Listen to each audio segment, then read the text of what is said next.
Selamat pagi ibu-ibu semua. Bagaimana kabarnya pagi ini? Kiranya bahagia, damai, sejahtera menyertai ibu-ibu semua.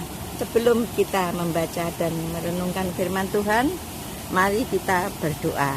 Bapa, di dalam nama Tuhan Yesus Kristus, kami datang padamu untuk mengucap syukur bahwa sepanjang malam kami tidur, kembali bangun pagi ini karena kasih penyertaan-Mu. Terima kasih Tuhan. Tuhan Yesus, sebelum kami beraktivitas pagi ini, sebentar kami membaca dan merenungkan firman-Mu. Sertai dan berbicaralah. Kami siap mendengarkan. Hanya di dalam nama Tuhan Yesus Kristus kami berdoa dan mengucap syukur. Amin. Baik ibu-ibu yang dikasihi Tuhan Yesus, kita membaca firman Tuhan dari Yohanes 14 ayat 16 sampai 17 yang demikian. Aku akan minta kepada Bapa dan Ia akan memberikan kepadamu seorang penolong yang lain, supaya Ia menyertai kamu selama-lamanya, yaitu Roh kebenaran. Tetapi kamu mengenal Dia, sebab Ia menyertai kamu dan akan diam di dalam kamu. Amin. Ibu-ibu yang dikasihi Tuhan Yesus, pembacaan pagi hari ini yang diberi judul Roh Kebenaran. Ada seorang teman yang belum percaya bertanya kepada temannya, siapakah Roh Kudus itu? Kiranya agak sulit menjawabnya karena orang itu belum mengenal Yesus. Akhirnya Allah diperkenalkan sama teman saya itu. Teman saya mengangguk-angguk tanda mengerti. Ibu-ibu yang dikasihi Tuhan Yesus, kita juga dapat mengenali Roh Kudus. Dia mengajar kita, menyatakan kebenaran, memimpin, menyertai, bahkan menegur. Roh Kudus memiliki kepribadian, itu tampak melalui kehendak, pikiran, dan hikmat, serta kata-kata.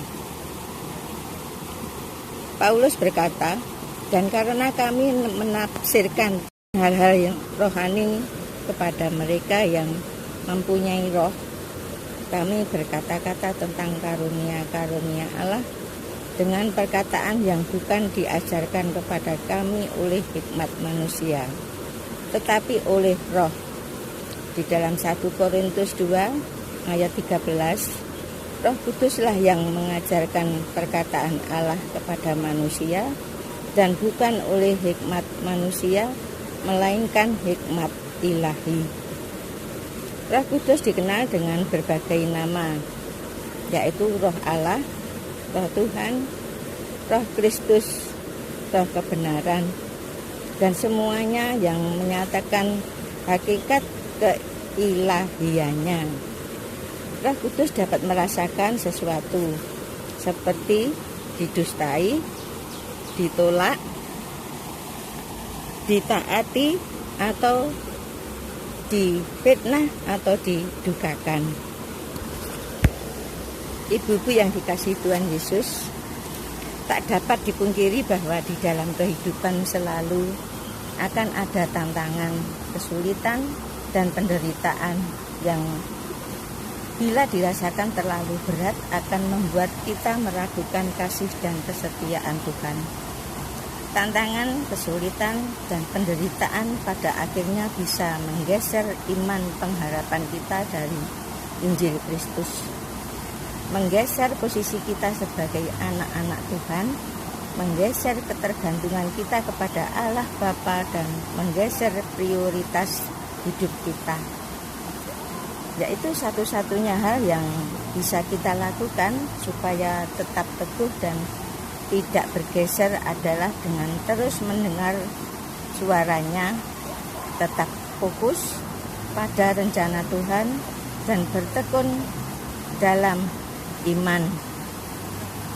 Ibu-ibu yang dikasihi Tuhan Yesus, Paulus memberitakan hikmat di kalangan mereka yang telah matang atau yang sudah mengerti hikmat yang bukan dari dunia dan yang bukan dari penguasa-penguasa dunia, tapi hikmat Allah yang tersembunyi dan rahasia yang sebelum dunia dijadikan telah disediakan Allah bagi kemuliaan.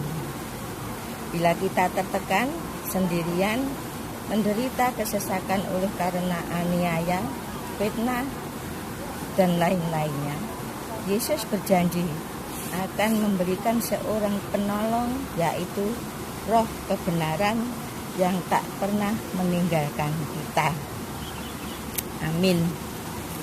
Ibu-ibu yang dikasihi Tuhan Yesus, mari kita berdoa untuk menutup firman Tuhan di pagi hari ini. Mari kita berdoa. Bapa di surga, terima kasih atas firman-Mu pagi ini. Bapa, ampuni kami karena kami kurang taat kepadamu. Bersihkanlah hati kami dengan roh kebenaran yang mengajarkan untuk mengerti perkataan-Mu. Terima kasih Bapa, hanya di dalam nama Tuhan Yesus Kristus kami berdoa dan mengucap syukur. Demikian ibu-ibu yang dikasihi Tuhan Yesus. Terima kasih semua. Selamat pagi dan salam sehat dan selamat beraktivitas. Tuhan Yesus memberkati. Shalom.